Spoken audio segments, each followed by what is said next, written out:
இந்தியாவின் 10வது பிரதமரான வி.பி. சிங் காங்கிரஸ் கட்சி ஊழியராக தனது அரசியல் வாழ்வை துவங்கி பின்னாட்களில் தீவிர காங்கிரஸ் எதிர்ப்பாளராக மாறியவர்.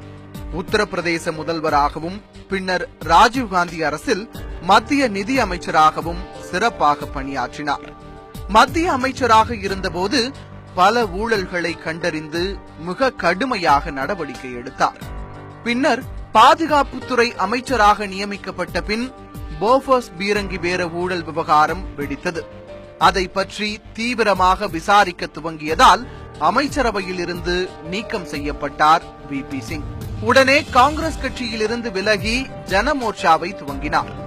எதிர்க்கட்சிகளை ஓரணியில் திரட்டி ஜனதாதளம் கட்சியை உருவாக்கி 1989 பொது தேர்தலில் வெற்றி பெற்று பிரதமரானார் வி.பி. சிங்.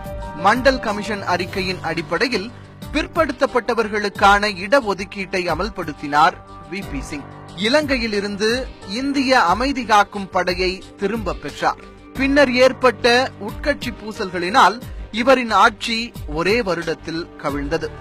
இந்திய அரசியலில் பெரும் தாக்கத்தை ஏற்படுத்திய வி.பி. சிங் மறைந்த தினம் 2008 நவம்பர் 27.